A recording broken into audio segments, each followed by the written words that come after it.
let's talk about Iron Lung. What is Iron Lung?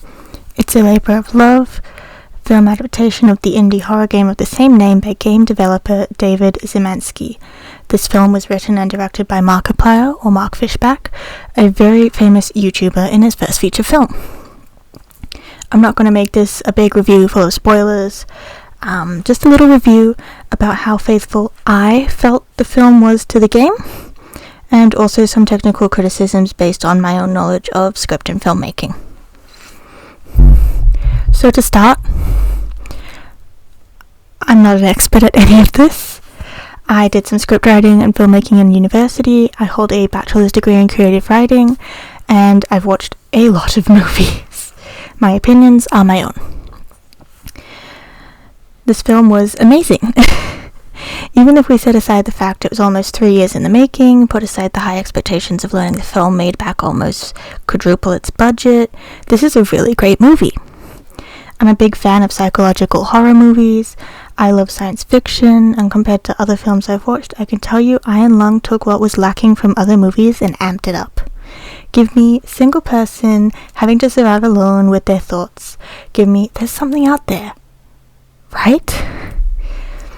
There's a story in this game's lore that Mark was able to capture and bring to light in such a creative way through editing and ambience and lighting. Because there isn't much light, it's easy for viewers to start thinking they can see things that aren't there. And the score is subtle enough to be missed but still give you the feeling of unease. Adding to the isolation factor, we have a very small cast that we can see, then a number of additional voices only heard through a speaker. The majority of the film plays into this claustrophobic theme, being that it's set in a submarine with only one window that is kept covered at all times, amplifying the sounds outside as well as inside and giving us this constant fear that something's going to buckle eventually. I missed who the director of photography was in the credits, but the camera angles were a major part of what made the film scary. There were close-up angles and low angles, and only a couple of times did we get bird's-eye angles, giving us these cramped feelings and fearful views that our protagonist isn't quite who he seems. The long shots and aerial views gave us the sense that the protagonist was being watched, and the depth of field and occasional illumination of photos developing played tricks on our eyes, forcing us to focus past what the camera tells us to see if we're still safe.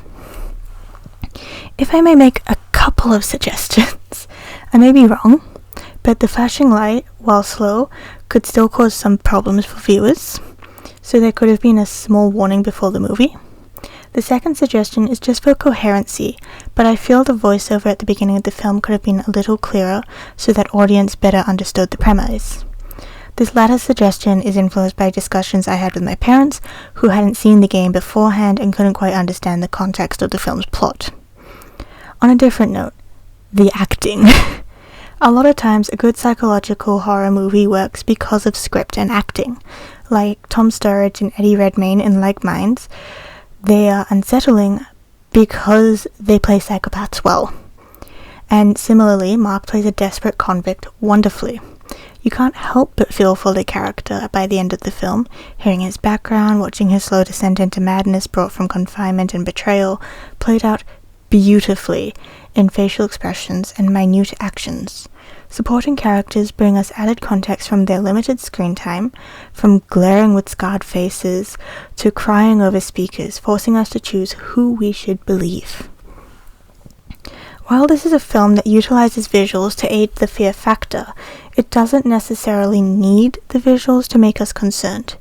If this was an audio podcast, listening to reactions and sounds would have the same effects.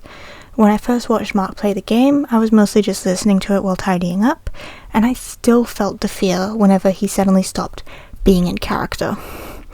There's just something so brilliantly unsettling about sudden disruptions to the drone you got used to. And now I'm starting to ramble, so I'm going to move on to a small focus on costume before concluding this review. Costumes. This film is set in a kind of post-apocalyptic timeline in space, with factions and operatives and shortages of resources. There are jumpsuits and belts and straps, gloves and goggles, and then we have our convict's outfit. Hood and cowl and sweater over cargo pants and boots with fingerless mittens and a belt. On top of a sort of harness, like what Leon wears in Resident Evil 4. Compared to the Free People, our convict's outfit is a patchwork of threadbare fabrics and scratchy wool, like it was made from pieces of old couches, once the furniture was deemed useless. I feel like the design of this costume was brilliant, implementing the idea of an underground operative as well as the uniform of a prisoner. To conclude, this movie was wonderful. As Mark's first foray into feature films, he did an amazing job. From the script to the directing and acting, he managed to adapt an indie game into a 2-hour mind trip that I would happily watch over and over again. The fact that he managed to get the movie to over 4,000 theatres around the globe is a feat I hope he takes immense pride in, because getting something out in the world is hard. When, because this isn't a matter of if, but when the movie is available to stream or own on Blu-ray, I am getting my hands on it to watch on repeat until somebody tells me to stop.